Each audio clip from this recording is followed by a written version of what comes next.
It is July, it's boiling hot, and it is that time of year again where we do Artfight. If you've never heard of Artfight, it is where people have a bunch of characters. I'm going to use the power of editing to put my little box here with mine. People put their characters up and you draw other people's characters and they draw yours, and you get points based on a certain system. It's basically like just a big art trade. It's a lot of fun. It happens every year for the whole month of July.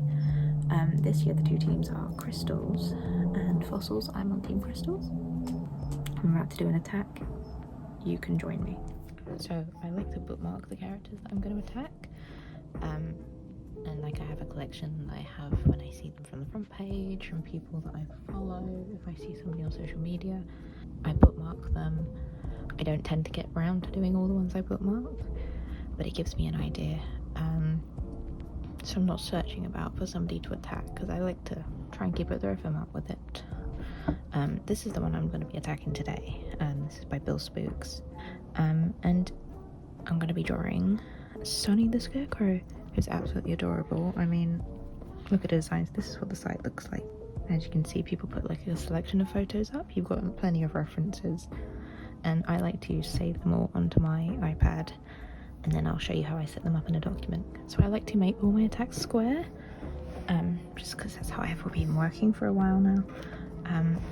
But I set it up in like a rectangle document with a little bit at the side, and then I like to just copy all of the reference photos into the file. I tend to do this with like a few pre-prepared, because particularly at the start, Artfight has a tendency for the site to go down, just from the volume of people. So I like to pre-prepare by saving a few people that I'm interested in attacking, setting them up in little files like this, and then when I feel like drawing, I can just kind of jump right into it. And I'll kind of add them as I go. Like if somebody attacks me and I need a revenge, I will set it up so that whenever I have a moment, I can just jump right in there. But yeah, I like to sometimes screenshot the descriptions if they're relevant, so I know a little bit about the character, if there's anything I want to include. And then I will draw here, and when I'm finished, I then go and I crop the document down to this square. I tend to just do that in photos, like in the editing, really simply at the end. So I'm gonna jump right on in and get drawing. I've been enjoying this style of kind of drawing like a little box for myself beforehand. I like to do it every time fresh, so it's a little bit wiggly, a little bit unique. I don't know, I just like the style, and when I post them on Instagram, you can kind of the preview image, and because it's white, it looks really satisfying to me.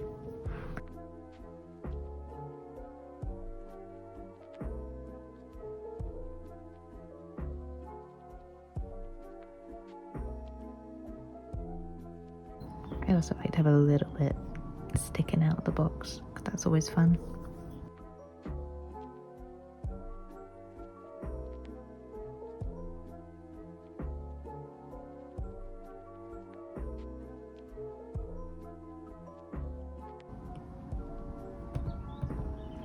Hats are a nightmare.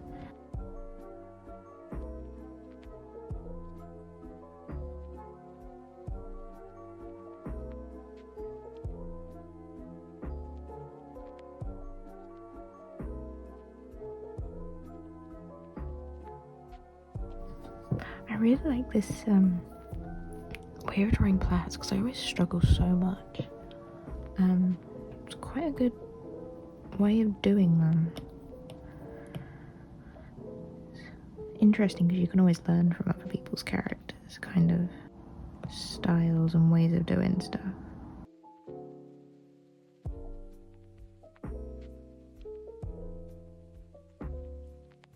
And there we go, I think we have our lines done. I always tend to colour pick, and then I'll adjust slightly afterwards to see like if anything looks too much. Actually I also like to start with the background, and I tend to just go with something similar to what's been used in the reference images.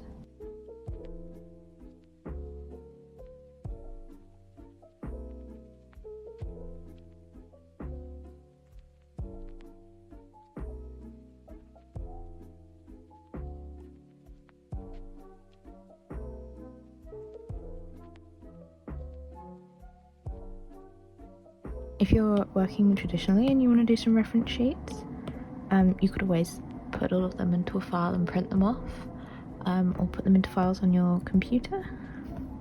Kind of give you the same option. So there are our flat colours. Onto the final stages, which are shading and highlighting.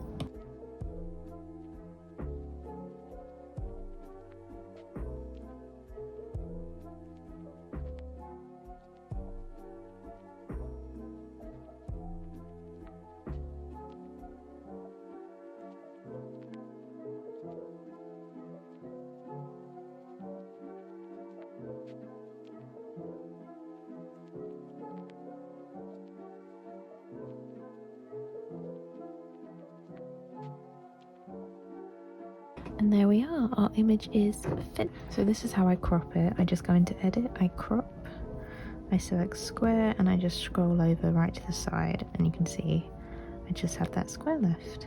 There we go.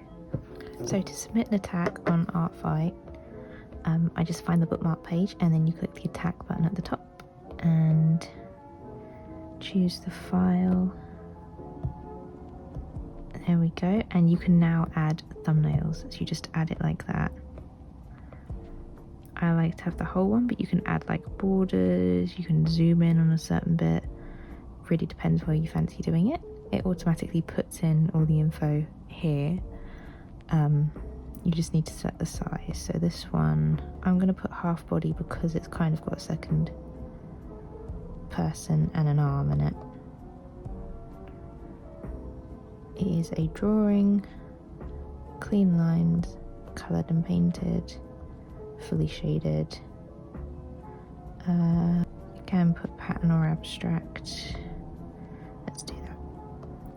And then, as you can see, that's all there. If you had done a revenge, you click find revengeable attacks, and that will automatically find the revenge for you. Then you just have to put title, description. I'm going to add that in a minute, but you confirm the attack details. You then can see it will show you all of that and how many points it is worth. There we go. There is the final image. It is uploaded. It will now appear. So if I go to my page, you can see it appears under attacks, and then you can see defenses here. So this will be anyone who's attacked you. And yeah, that's how Artfight works. It's kind of turned into a little bit of an impromptu tutorial guide, but I hope that was fun for you to tag along for, and have an enjoyable, lovely rest of your day.